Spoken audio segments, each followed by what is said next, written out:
Is it safe now? Can I come out from my rabbit hole? Wow, it's been forever, forever, forever, forever.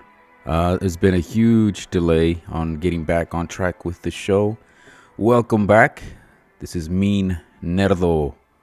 The episode that we are talking about today is a Looney Tunes episode. And it's a Bugs Bunny cartoon called The Racketeer Rabbit, made in 1946, directed by Fritz Freleng. Our guest, his name is Giancarlo Ruiz. He is also a comrade in the filmmaking world. He's a filmmaker, actor.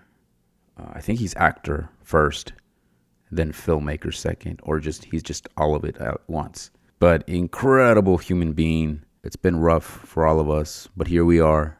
New year, 2021. Let's turn this thing around.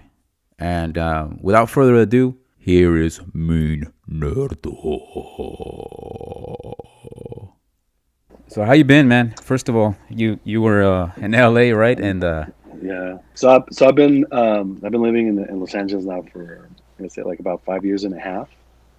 And yeah, when all this stuff started happening, it was just it started getting to me, the amount of like the pressure and the density of the city and the protests and this whole thing. It just compounded. So I needed to get out of there. I was like, I went through like really heavy sort of like emotional stuff, and I just couldn't hack it. So I spoke to a friend of mine, a film director that I've worked with before. That we finished a film together a year ago. yeah. Like the post and everything, and it's. Are you So I told him, dime. are you is this Mauricio that you're talking about? Say, yeah, you know I Mauricio. He know told me, yeah, Mauricio. Yes, yes. Yeah, yeah. He told me you guys were in that panel, no? yeah, we participated in a festival back in El Latino aquí in San Diego. Sí, sí, sí, sí, And sí, me lo sí. saludas mucho este. Yeah, Yeah, he's yeah, yeah. cool guy, Yeah, man. he said to say hi to you as well. Cool peoples, Yeah. man. Yeah, so basically, we were talking and I was like, yo, let's do like a project just like the one that we did 3 years ago, which was, a feature as well that we just that we finished and then we're submitting to festivals and whatnot. And I'm like, we can shoot it like the same way. And how about I have this idea sort of like of these two guys that's kind of one of them leaves the city and one of them is like in the mountains, and we know there's something going on in the world, like a virus, something, and it's like about kind of like survival or something. Yeah. And he was like, "Oh yeah, yeah, oh fuck!" Like he got excited as well, and he's like, "Yeah, yeah, yeah."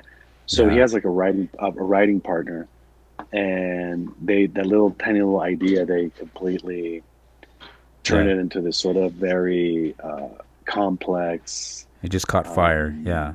oh yeah, yeah. So now Cool. it's sort of like this genre mind bending kind of like thing in the woods. Oh, it's And so I'm here amazing, in man. so I'm here in Chihuahua basically. So Uh-huh. it took him. So that was maybe like I think it was like around April, Yeah. mid April when I spoke to him, and I was like going through all this. Yeah. And he's like, he started working on it, I think May. And then by June, he's like, we're going to do it. And I go, what? Yeah, we're going to do it. We're going to do it in July, but we're going to start. So I left pretty much at the end of June. I left Los Angeles and I came here to Chihuahua where I'm at, when I've been here now for almost, it's going to be 2 months, month and a half. Órale. Yeah, almost 2 months. And we start. Yeah. So I'm Chihuahua, here what at a place, man. Just quickly, I mean, yeah. that's where my parents are from. Uh, Yeah, so I would always go on trips when we were younger, obviously, to visit grandma and abuelita, en la ciudad. Y so, pero siempre nos llevaban a la sierra también. Yeah, yeah, it's a yeah. great place, dude. Real magical. I know it's a little gnarly right now, right? Situations and stuff. So, But and that's then great, dude. I wish, not again. man, Yeah. I envy you, man. I wish I was out there right now just to get away from all the nonsense out here too. See.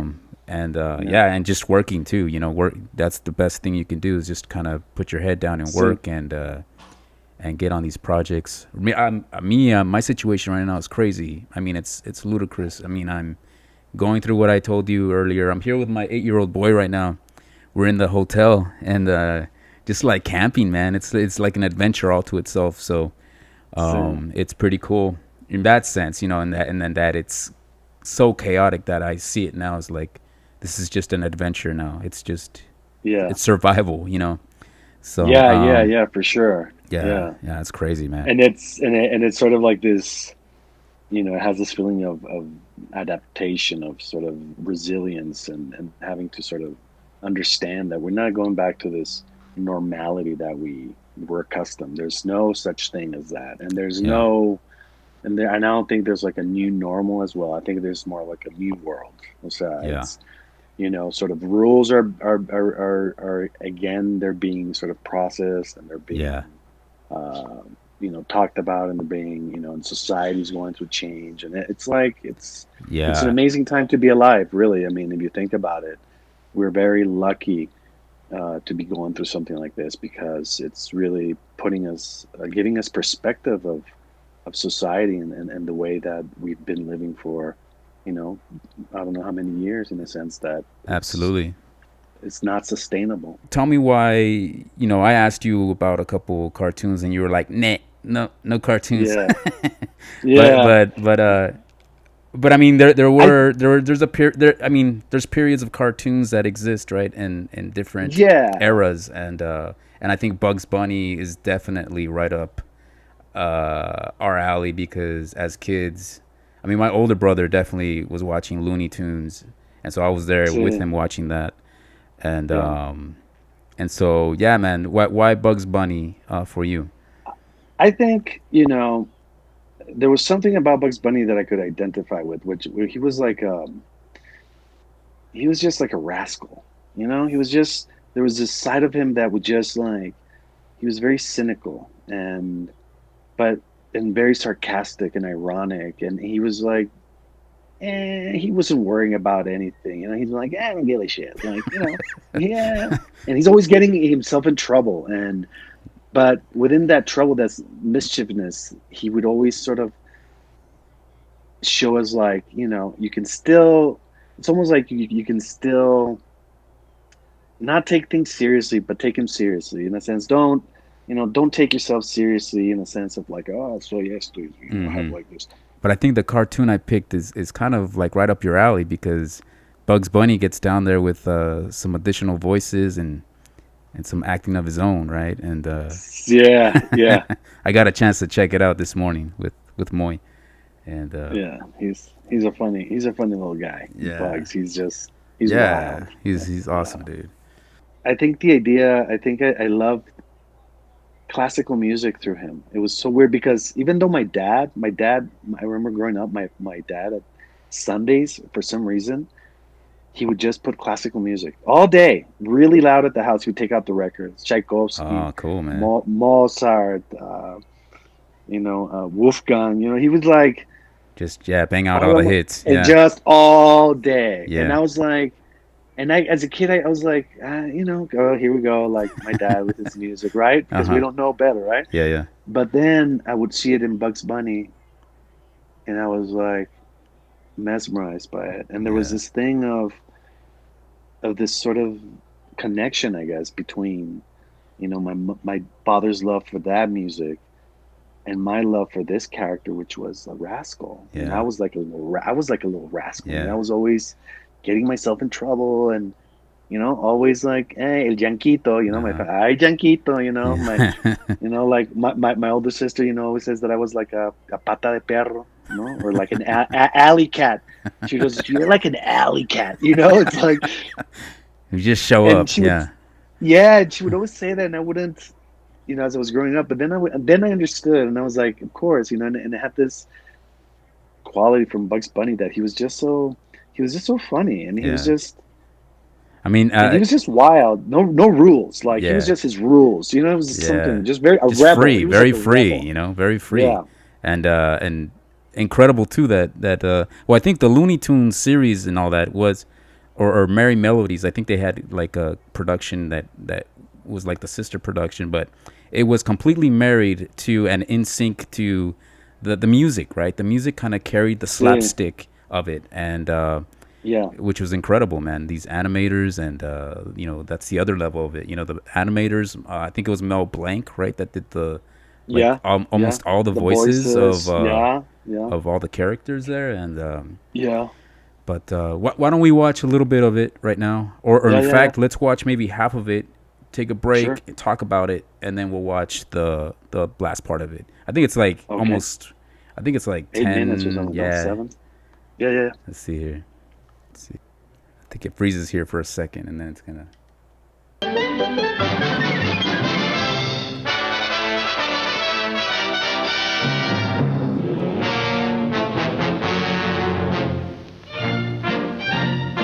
Yeah, Mel Blanc right there. It's, the illustration, love it. Very stylized. Like, Oh yeah, man. Just beautiful artwork too. I mean, it's like. it's,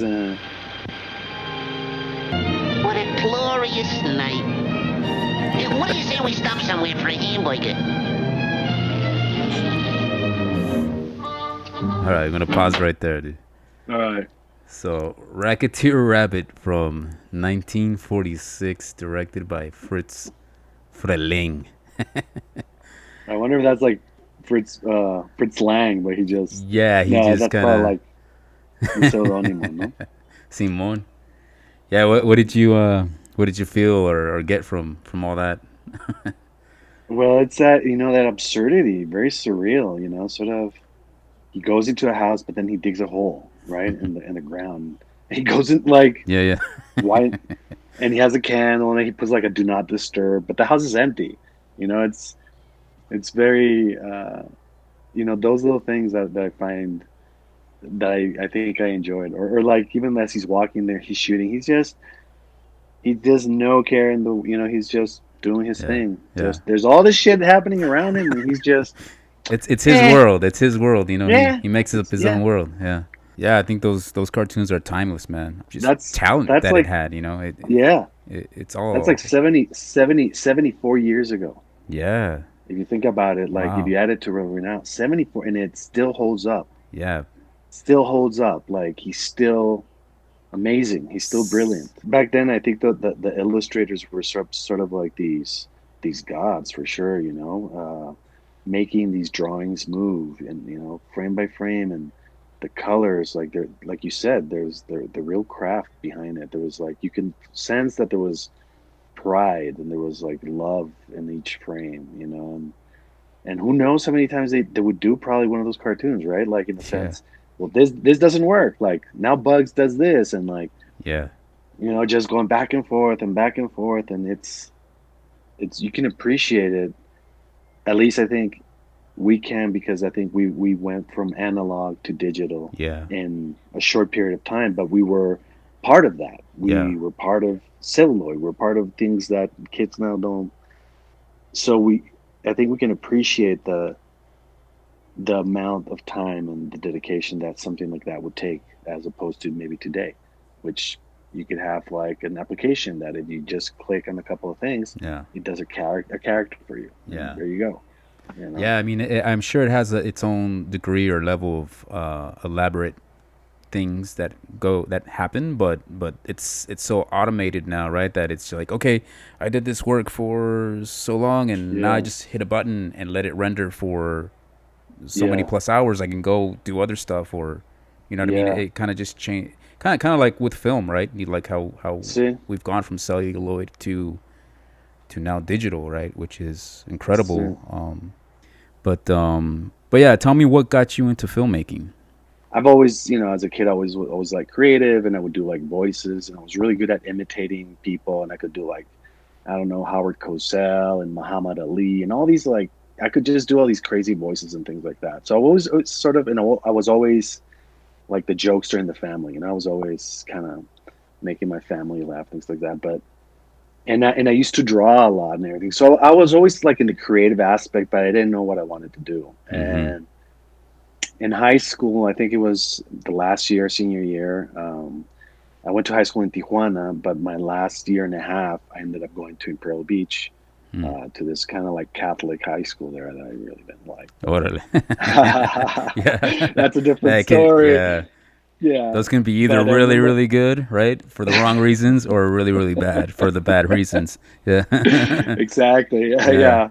So, I think it was senior year, and our English teacher gave us like I think it was like, I still remember, it was we have to write an essay, and we could do like three things or something, right? We could do like either, I can't remember all the things that we could like go do and then write the essay, but one of them was like go see a play.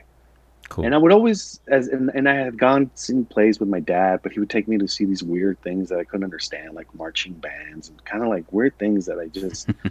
Yeah. So, but I think by being high school, so I went to, remember clearly, I went to the Old Globe Theater, and I went with a couple of friends, and we went to see Hamlet.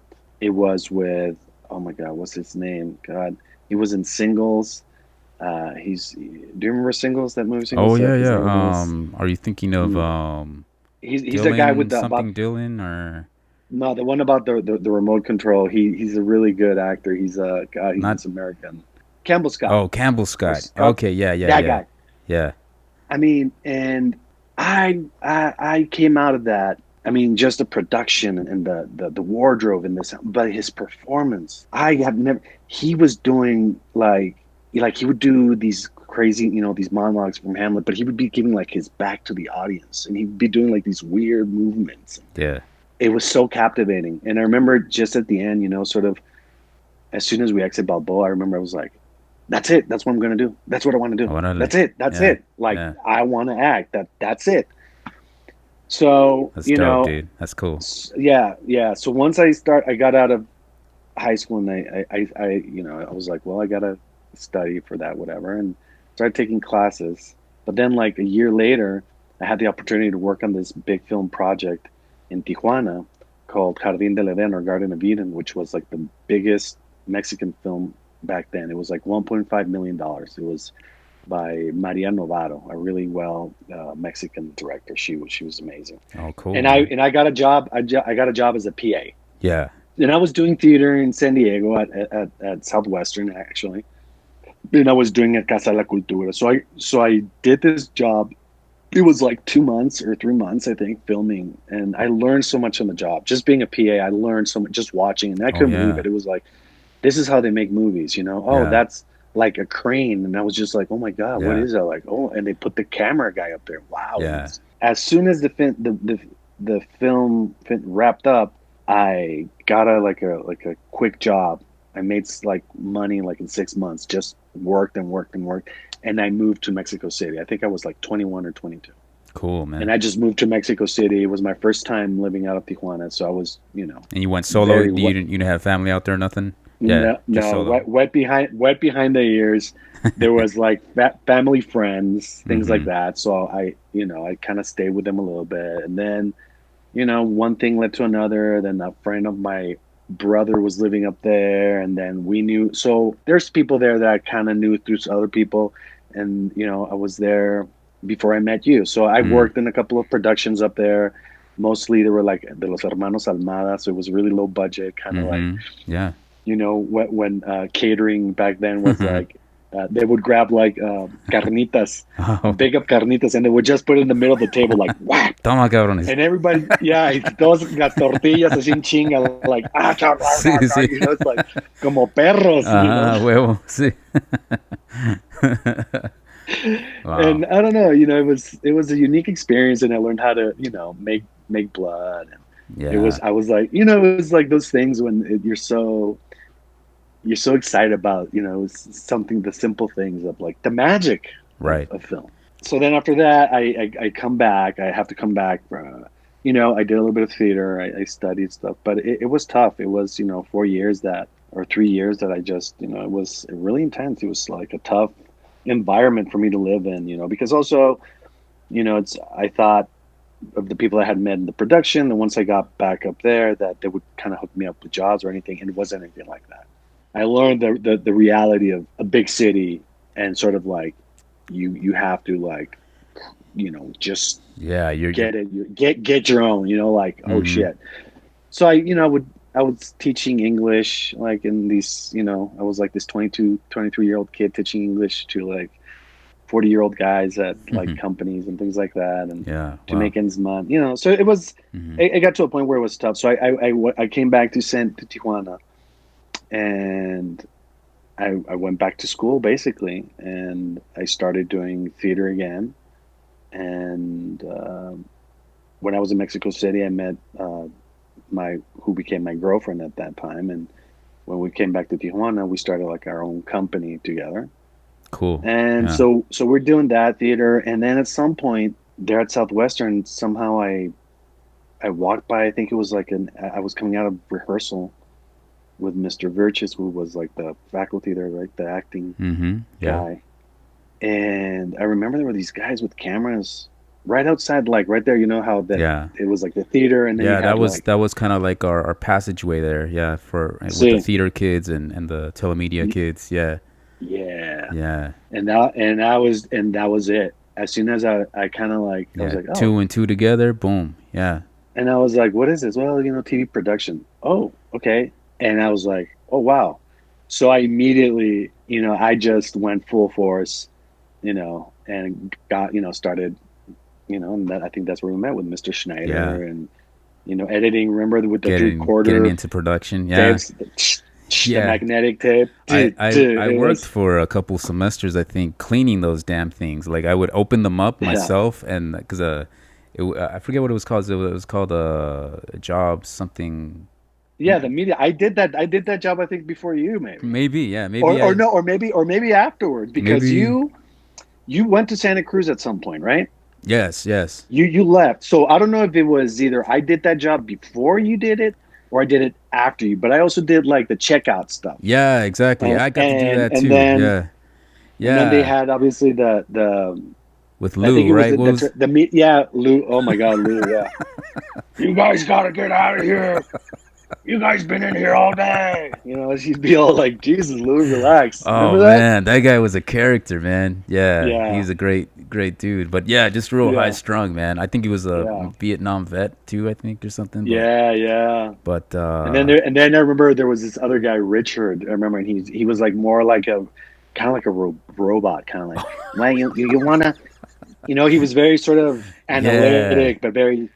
You know, the way you want to do titles yeah, is that you're going to press in here and then you make sure, but you want to have it like right in the middle. You don't want to go, and you'd be super like, anal retentive. Yeah, Yeah, very yeah, sort of like, and yeah. Dude, I had forgotten but it about that was, dude. Yeah, and I remember like the Media 100 transition, all that yeah. kind of like it, and it was great because you know it's like I met you and I met Raf. I met all these creative types that Yeah, you know, and we were all like doing our little shorts, and we were all sort of like those were you know great times, excited. man. Those were Yeah, super. I mean, that was kind of like the birth of it all, right? I mean, right there, getting yeah, into yeah, production, and yeah, it's super. I mean, now that I think about it, it's like, man, well, I wish I could have taken even more advantage of it, more yeah. than I did, but I had to get out of there, right? I mean, I spent almost 5 years at the community college, Hey, and dude, believe me, I was like, I was a convict in there. You know, I was yeah, like, I'll do more time, you know, yeah, because it was like access to equipment, yeah, and I could exactly, dude. edit, and I could do all this stuff, Yeah, that's and what really yeah, held us there, I think. yeah, I when I finally figured it out, I was like, oh damn, I eventually have to leave this place, I guess. That's when I was like, okay, me puse las pilas, and I was like, okay, well, I'll go to any damn school just to get the BA, and I'm done, right? But yeah, it was a great experience there, man, and something for sure that I think both of us cherish for yeah, well yeah, forever, and yeah. And I'm still friends like with Mr. Schneider, you know, and I still yeah, call him Mr. Schneider. yeah, You yeah. know, we talk on the phone once a month or something, and Oh, he that's still goes great, like, man. Yeah, he's like, Giancarlo, you got to call me Bob. I'm like, I can't, Mr. Schneider. You know, it's like, or I'll go, okay, Mr. Schneider, I yeah, yeah, will. And it's like, yeah. Oh, that's great, so man. I was gonna ask you that if you've kept tabs with him and see, all that. yeah, Yeah, no, he was, because he became not only like a teacher, but like a mentor as well, you know, absolutely. Yeah, and Mr. Schneider had his way, you know, he had his own way of teaching or whatnot, but he was like, you know, I don't yeah, know. There was something about him that that I felt sort of like this affinity with him. You know, he absolutely. wasn't just a teacher, but he was there that you could just, you know, find support, and he would think outside the box. He Yeah. wasn't like this one of these guys that was just like, no, it's this. No, he'd Yeah. be like, he would teach you the basics, but then he would kind of let you explore, Yeah. Yeah. and then he would like, yeah, well, he would give you his feedback, and you'd be like, oh yeah, like I didn't think Yeah. about that. That was like, oh yeah, When I think of him, like back then, it's almost like a fatherly figure for me, like just like yeah. in that sense that he showed us the ropes with production. And yeah, man, I mean, that guy has a special place in all our hearts, I think. And yeah, man, I mean, where can we check out? You still have all your films up online somewhere? And See, I have a Vimeo account. You can look it up, but with my name, Giancarlo Ruiz. I had my website, Generic Pictures, but I ended up closing shop like I think maybe a year ago, and I changed it to my name, to Giancarlo Ruiz. okay, yeah. But I'm still under construction for that. But you can find stuff on Vimeo. Afterwards, I kept doing more, not only fiction, but I started directing like some music videos, and then I did like video portraits with artists where I would go into their studios, and so there's a lot of work that I've done. And then Yeah. I ended up doing a lot of, also at some point, doing a lot of stuff for museums, so contemporary work, and doing like video installations and things like that. So Oh, that's great. it's weird. I mean, I've been like all over the map in that sense. Hmm. Sure, yeah. I mean, you want to be sort of multifaceted, I think, in this field, and at least have an eye on all the Yeah, different parts of it. and yeah, and I think in a sense, doing those production classes, we would do everything. Remember, we would do Yeah. like, we were our own like camera guy, and we were our own sort of like sound effects guy, and we were Yeah. and we learned all the things that are needed for film or for television or for an audiovisual project. So, which I think was so rewarding, and just have so much value in my life, because you can understand the whole process of what it takes to do something. It's not just one thing. You have all Yeah. these elements. Yeah. Wearing all those different And hats, you start to appreciate too, like yeah, what it goes into it. yeah, For when the moment does arise, when you do get hired hands and are fortunate enough to have a budget or whatever to get those people to help you, correct. you know where that quality is. You know where that touch is, and you know where to So tap into that, and you understand their workings a little bit. yeah, So yeah, man, super valuable stuff that we got there in those yeah, formative years at the community college, right? Yeah, because when I went to Santa Cruz, I was still in that flow. So I kept doing short films up there, and but all my classes were more like, okay, you got to learn theory, the history of film, which was another level of like, whoa, this is like sapping me with all this knowledge that I never had. And porque yo nunca fui cineasta ni, o sea, like I wasn't hardcore into like yeah, film directors and film writing, and yeah. like I remember. Yeah, yeah, I was blank on all that. So anything I put on the screen was just coming from like lo que yo tenía adentro, like right. just whatever was in my mind. But UC Santa Cruz kind of like opened my eyes to all that, and I was like, oh wow, yeah, this is a whole. I mean, you could become a professor of film. Exactly. And Yeah, tell me a little bit, because you've done like even bigger productions now, which is amazing, dude. yeah, yeah. And what was that experience like for you? Well, it's just bigger. There's just more money, and you get treated differently, and it's the food's much better. But there's no, everybody, the idea of being a professional, like you go in there, your job, and you just go and you do it. And it's been a very interesting experience, because I still, I'm still very DIY. That's still my roots. Yeah. That's something that I won't be able to shake off. I come from that. So the DIY stuff, it gives you more freedom to experiment. It gives you more freedom to make mistakes. It gives you more freedom to not be tied down to Yeah. money, or to the Right. vision of other people, or like producers, or like, let's say, like Netflix. That they have very strict sort of guidelines of what they want, and you can't really, the characters or whatever you do, they're very sort of like very archetypal, you know. It's like, Like you know, you're molded. playing Yeah. this. Yeah, yeah. So Uh-huh. there's something about it that's a little bit strange, but at the same time it's great because, you know, it just gives you a little bit more exposure, and you started working with people that, you know, that you're like, oh my God, like I'm getting to work with this guy, or I'm getting to, so I've been, Yeah, that's you great. know, I've been very lucky to sort of, you know, just I just kept pushing the cart, you know, just kept doing it, and you know, I still sort of have the same mentality, just keep doing it, because I feel it's not 10K race, you know, it's like a Mm-hmm. marathon. Like Yeah.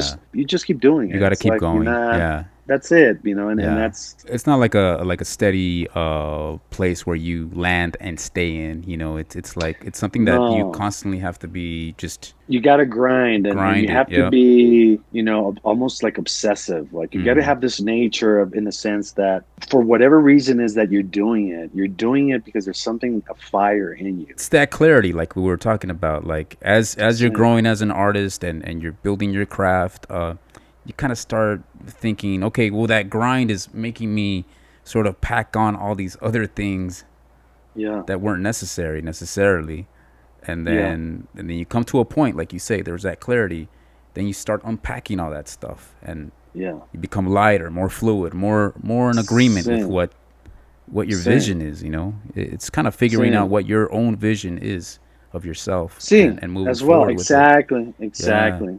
You know, that sort of idea of the uncertainty of, like, you know, in a way of like the economic aspect, or the this aspect or that aspect. You know, it's like you think about it, it's like, you know what? Everything's so ephemeral. Life is like, I mean, look where we're at right now. We don't know where we're going. There's so much Yeah. uncertainty, you know?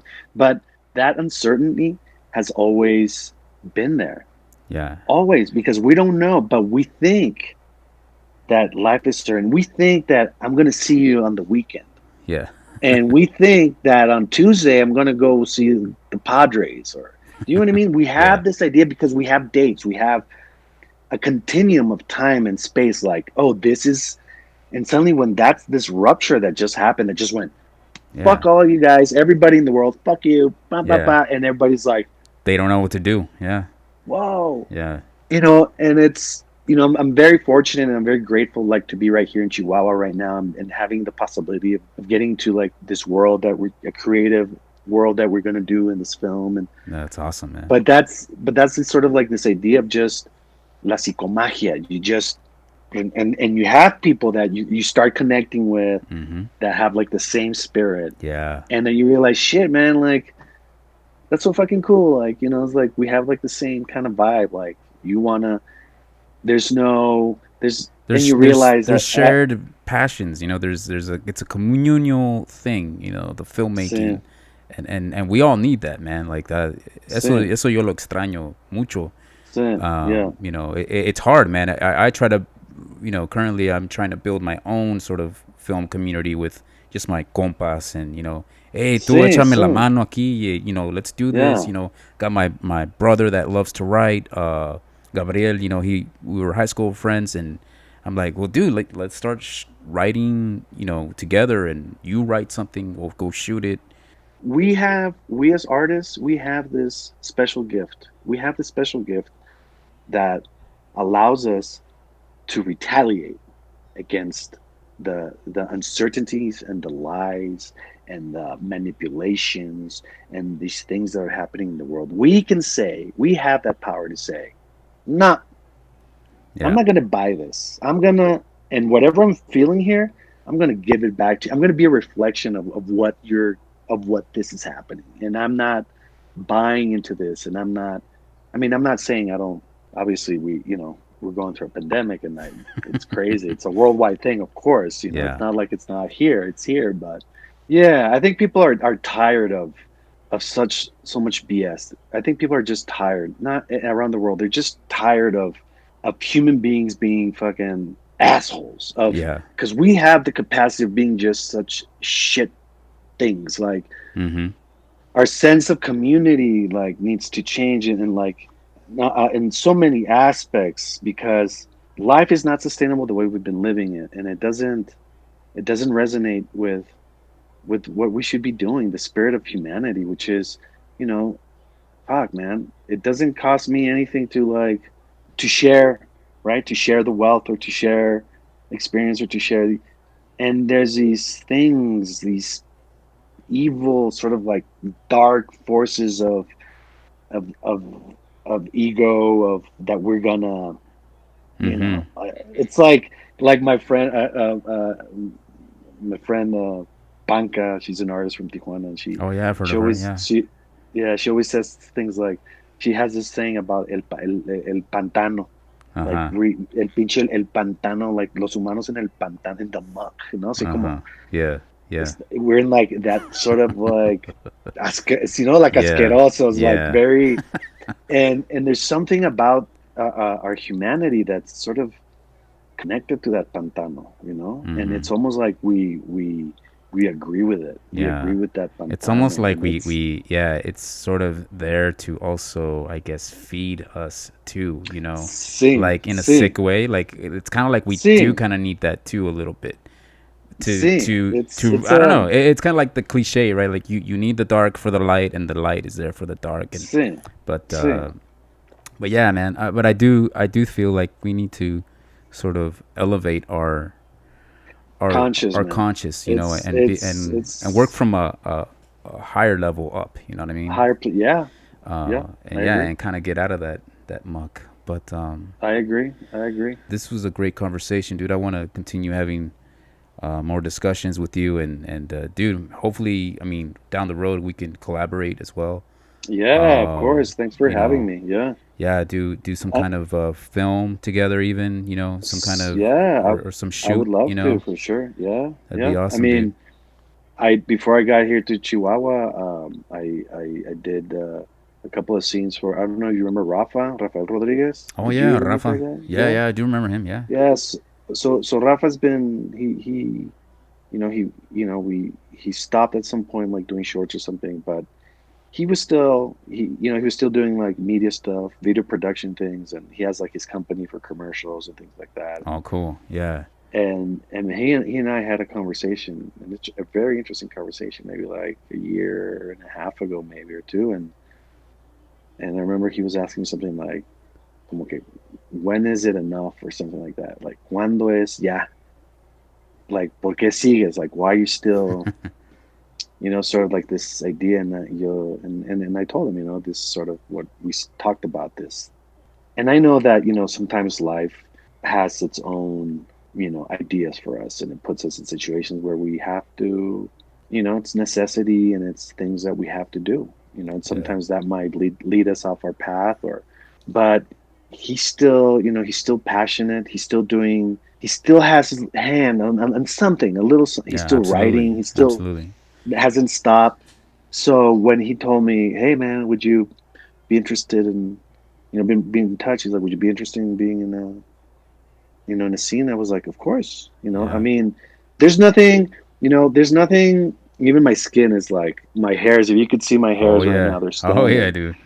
They're standing. But it's like when, for example, right now talking to you, when I get to talk to people that we started together, and somehow like you doing this podcast is for me is like amazing because you're you're still there. We didn't lose you. Yeah. You're Absolutely. still there, man. You're I'm still still here, there. man.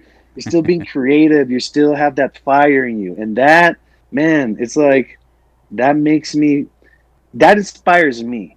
Do you know what I mean? You Yeah. inspire me by you still being there. It makes me feel like, fuck, man. I'm so glad that Omar is still in la lucha. I'm It's still here, man. important. Yes. It's important because we can lose ourselves. And Rafa igual, of course. And then we shot right before June, and he said, "Hey, man, I have this script for the feature next year. Would you?" He was like, "Oh, would you be Rafa? You just have to Absolutely. ask, dude. Absolutely. You just have to ask, man. Yeah. Like, especially if I had a connection with these people, Yeah. right? Yeah. I really. If I wouldn't have this connection with you back in the day, you know, I don't know if we'd be right now. But when you told me, I was like, of course, Yeah. I would love to, because that's like the community. That's Right. the Right. Yeah. que It's estamos a ahí, güey. it's just sí, it's increíble. It's like we're family, man. I mean, it's like we're Sí, family. claro. That doesn't see each other or won't see each other for years and years, but because we grew out of that little sort of communal experience of what, becoming filmmakers, that that will never be gone, and that fire will always be there within each and one of in each of us, and we'll continue to inspire each other. And I think that's what I was trying to tell you earlier, is that like, I need to revolve myself around that even more now. My son is a constant inspiration for me, and he drives me too. He's also like another spark of inspiration. But I need to also be just grinding, and doing it, and pushing myself, and who better to push you than the other people that are creatively in that same sort of road with you. And so dude, I appreciate your time, dude, today, and talking, and I wish you guys an amazing production in Chihuahua. Man. Hey, and that's oye, pero isn't that kind of like even like this paradigm? I mean, this thing that I'm in Chihuahua, where your family's from, yes, we're dude. talking. Yeah, that's know. Like, I know. There's something there. There's something. It's la magia way. It's like, it's cool. Yes, really, man. It's been happening. Thanks for having me. It's been happening a lot to me, where it's just like, just something, this energy, this, like you said, this cosmic energy, just now guiding me and kind of clearing things up for me. So, man, te aprecio mucho, Giancarlo. Yo también, Omar. Los felicito, que están en la lucha. Gracias, allá en Chihuahua, en la tierra de mis padres, que extraño mucho. Puro también. A huevo. Entonces estamos en conexión, man. And so, you guys take care out there, dude. And and get some good Igualmente, stuff. Man. Yeah, bro. Yeah.